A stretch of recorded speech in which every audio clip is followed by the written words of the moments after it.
वन्दे ब्रह्मपुरादीपं श्रीसहजा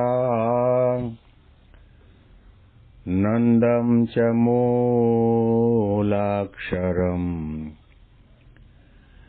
श्रेयस्कारणसद्गुणैकनिलयम् श्रीप्रागजिह्वावत ब्रह्मोपासनधारकं गुरुहरिं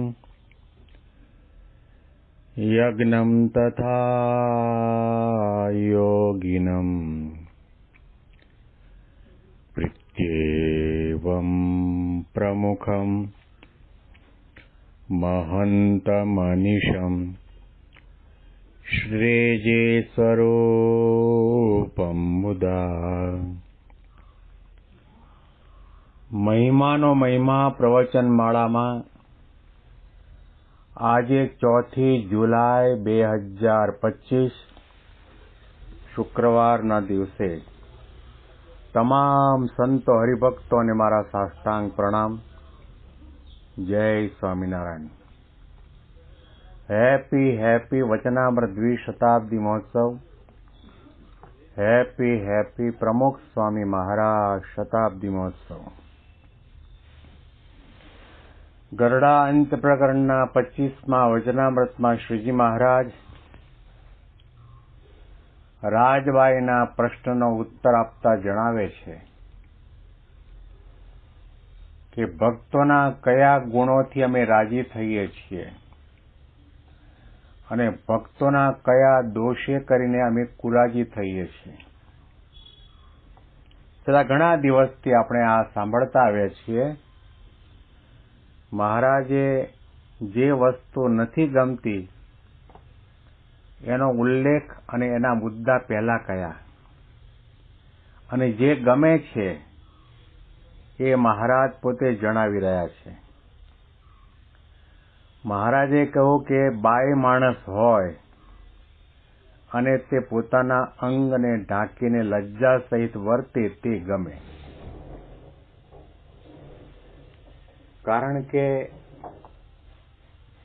માણસાઈનું, માનવતાનું, સ્ત્રીત્વનું હનન થાય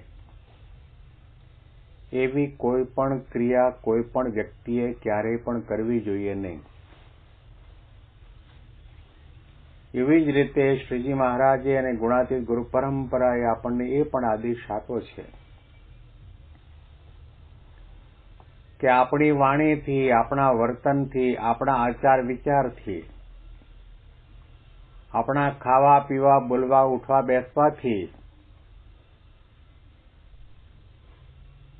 લોકોને આપણો તો અભાવ આવે પણ સ્વામિનારાયણ સંપ્રદાયનો અભાવ આવે. ગુણાતીત ગુરુવર્યો પ્રમુખ સ્વામી યોગી બાપા અને મહંત સ્વામી મહારાજનો અભાવ આવે કે એના શિષ્યો અને એના ઉપાસકો આવા છે. મહારાજે એટલા માટે બાહ્ય વિવેક પણ બતાવ્યો છે અને આંતર વિવેક પણ બતાવ્યો છે. આપણા આંતર વિવેક અને આંતરિક સંપત્તિ સુરક્ષિત ત્યારે રહે કે જ્યારે આપણે બાહ્ય વિવેક જાળવી રાખીએ ત્યારે. આપણા શીલ અને ચારિત્ર્યનું રક્ષણ ક્યારે થાય કે જ્યારે આપણે મર્યાદામાં, સંયમમાં આપણે બોલીએ, ચાલીએ, ઉઠીએ, બેસીએ, જોઈએ, સાંભળીએ, વસ્ત્ર પરિધાન આ બધા ઉપર જો ધ્યાન કેન્દ્રિત હોય તો જ આપણી આંતરિક શીલ અને ચારિત્ર્યની રક્ષા થાય. મહારાજ કહે છે કે આવી રીતે બાય માણસ હોય એ લજ્જા સહિત વર્તે. અને શાસ્ત્રો તો ત્યાં સુધી કહે છે કે પુરુષો અને મહિલાઓ, એમાં પુરુષ તો ઉભડંગ ચાલતો હોય સમજ્યા, પણ મહિલાની શોભા એની લજ્જામાં છે. લાજ રાખે, શરમાળ પ્રકૃતિ ધરાવે અને અધર્મના રાહ ઉપર એક ડગલું આગળ માંડતા પહેલા 100 વખત વિચાર કરે. તે વખતે પોતાના કુટુંબનો વિચાર કરે, ખાનદાનીનો વિચાર કરે, નાતી જાતિનો વિચાર કરે, પોતાની કુળની મર્યાદાનો વિચાર કરે અને સંયમ રાખીને જીવે, બોલે, ચાલે, ઉઠે તો મહારાજજી એમને ગમે છે. મહારાજના શબ્દો આપણે વાંચીએ છીએ અને બાય માણસ હોય અને તે પોતાના અંગને ઢાંકીને લજ્જા સહિત વર્તે તે ગમે, તથા ચાલે ત્યારે નીચી દ્રષ્ટિ રાખીને ચાલે પણ ફાટી દ્રષ્ટિ રાખે નહીં તે ગમે. બીજી વાત કરી કે ફાટી દ્રષ્ટિ હોય તે મહારાજને ગમતું નથી. મહારાજે કહ્યું કે ચાલે ત્યારે નીચી દ્રષ્ટિ રાખીને ચાલે. ભલે મહારાજે અહીંયા આગળ બાઈ શબ્દનો પ્રયોગ કર્યો હોય, પણ જોવા જઈએ તો બાય અને ભાઈ, સાધુ અને સંસારી બધાના માટે આ મર્યાદા અનિવાર્ય છે. ચાલો ચાલવાની ના નથી, દોડો દોડવાની ના નથી, ઉડો ઉડવાની પણ ના નથી, પણ નીચી દ્રષ્ટિ કરીને ચાલો. એનો અર્થ શું થયો? ન જોવાનું ન જુઓ. કોઈ પણ જગ્યાએ, કોઈ પણ સ્થાનમાં, કોઈ પણ વ્યક્તિમાં, કોઈ પણ સંસ્થામાં અભાવ, અવગુણ, દોષો, ખામી એને જોવા માટેનો પ્રયત્ન ન કરો. નીચી દ્રષ્ટિ એટલે અહંકાર ક્યારેય ન કરો, ઘમંડ ક્યારેય ન કરો. ચારે બાજુ દ્રષ્ટિ ફેરવતા ફેરવતા દ્રષ્ટિને ચંચળતા રાખીને જો ક્રિયા કરવામાં આવે, સેવા સાધના કરવામાં આવે તો મહારાજને ગમતું નથી.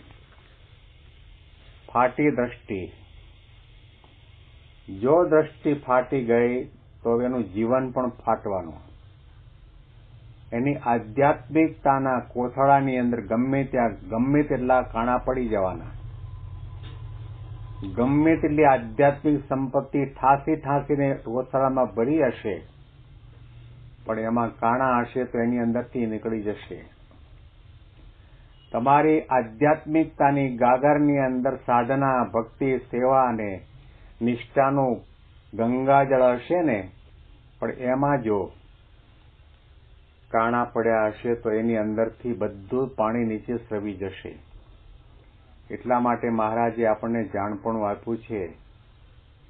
બાઈઓ ભાઈઓ માટેના, સાધુ બ્રહ્મચારી માટેના, સધવા વિધવા બાઈઓના, આચાર્યના, આ બધાના લક્ષણો અને બધાના નીતિ નિયમો શિક્ષાપત્રીમાં આપેલા છે.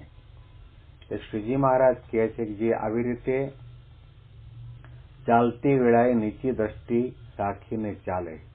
चले तो पांव से चींटी को भी बचा के चले, चले तो पांव से चींटी को भी बचा के चले, उसी ने खाई है ठोकर जो सर उठा के चले.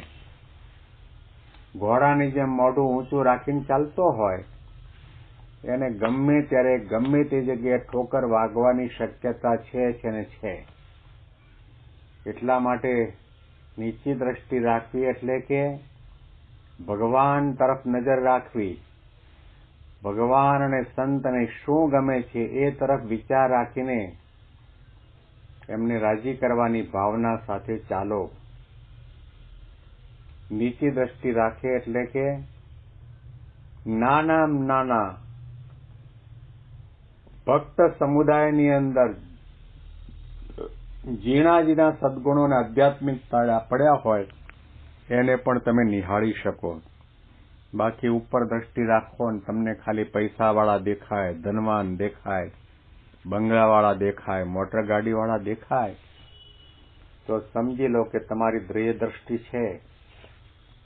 તમારે ભગવાન અને સંતને રાજી કરવા હોય અને બાય માણસ હોય અને તે પોતાના અંગને ઢાંકીને લજ્જા સહિત વર્તે તે ગમે, તથા ચાલે ત્યારે નીચી દ્રષ્ટિ રાખીને ચાલે પણ ફાટી દ્રષ્ટિ રાખે નહીં તે ગમે. અને અમારા દર્શન કરતા હોય અને કોઈ બાઈ ભાઈ આવે અથવા કૂતરું નિસરે કે ઢોર નિસરે કે કાંઈ ખડખડે તેની સામે વારંવાર દર્શન મૂકીને જુએ પણ એક દ્રષ્ટિએ દર્શન ન કરે તેની ઉપર તો એવી રીસ ચડે છે, શું કરીએ સાધુ થયા ને તો એનું કાંઈક તાંડન કરીએ, પણ તે તો થાય નહીં કેમ જે સાધુને કોઈનું તાંડન કરવું એ અતિ અયોગ્ય કર્મ છે. અતિ અગત્યની મુદ્દાની દર્શન બાબતની વાત કરી. મહારાજે કહ્યું કે અમારા દર્શન કરવા માટે કોઈ સંત કે હરિભક્ત બેઠા હોય અને અદ્ભુત કથા વાર્તા ચાલતી હોય અને તે વખતે કોઈ બાઈ ભાઈ આવે અથવા કૂતરું નિસરે, ઢોર નિસરે, કંઈક અવાજનો ખડખડનો અવાજ આવે તો એ વખતે દર્શન મૂકીને વારંવાર એ બાજુ જોયા કરે તો સમજી લેવું કે મહારાજ કે એક દ્રષ્ટિએ દર્શન નથી કરતો, એટલા માટે એના ઉપર તો એવી રીંચ ચડે કે શું કરીએ સાધુ થયા નહીં તો એનું કંઈક તાડન કરીએ, પણ એ તો અમારાથી થાય નહીં કારણ કે સાધુનો એ ધર્મ નથી. આ બનતું હોય છે, આપણા અંગત જીવનમાં પણ બનતું હોય છે અને સભા બેઠી હોય ત્યારે ઘણા પ્રસંગે આવું બધું યાદ આવતું હોય છે, કારણ કે દરેક વ્યક્તિ એક જ સમયે આવીને સભામાં ગોઠવાઈ જાય એવું તો નથી. કારણ કે કોઈ 40 કિલોમીટર 30 કિલોમીટર દૂરથી આવતો હોય અને ટ્રાફિક નડે તો 10 મિનિટ 15 મિનિટ અડધો કલાક મોડો પણ આવે અને પછી સભામાં પ્રવેશ કરે ત્યારે આપણી સભા ચાલતી હોય તો સભામાં પ્રવચનનું તરફ નજર રાખવાની જગ્યાએ પાછું વાળીને આપણે જઈએ, કોણ આવ્યું, કેમ મોડો આવ્યો, આટલી જાહેરાત થાય છે તો એ ટાઈમમાં નથી આવતો, એની પાસે તો 4 વ્હીલ છે છતાં પણ ટાઈમે નથી આવતો. આવા ઘણા પ્રકારના વિચાર આવે. ઠાકોરજીના દર્શન કરતી વેળાએ દર્શન કરતા કરતા માળા કરતા કરતા ઠાકોરજીની સામે ઊભા હોઈએ ત્યારે આજુબાજુમાં આપણા સત્સંગ સમુદાયમાંથી કોઈ દર્શન કરવા માટે આવે એટલે આપણી ચકળ વકળ નજર થઈ જાય. મૂર્તિ બાજુ પર રહે, કોણ દર્શન કરવા માટે આવ્યું, એને કેવા કપડાં પહેર્યા છે, કેવા શણગાર સજ્યા છે, એની સામું જોયા કરે અને ભગવાનના દર્શન બાજુ પર રહી જાય. આવી પ્રકારની ક્રિયા થતી હોય તો શ્રીજી મહારાજ કે એ વખતે તમને એટલો બધો ગુસ્સો આવે કે જાણીએ કે એને તાડન કરીએ, પણ તાડન તો અમારાથી થાય નહીં કારણ કે અમે સાધુ ધર્મ અંગીકાર કર્યો છે. આના અનુસંધાનમાં વિશેષ વાતો આપણે આવતીકાલના પ્રવચનમાં સાંભળીશું. તમામ સંતો હરિભક્તોને મારા સાષ્ટાંગ પ્રણામ. જય સ્વામિનારાયણ.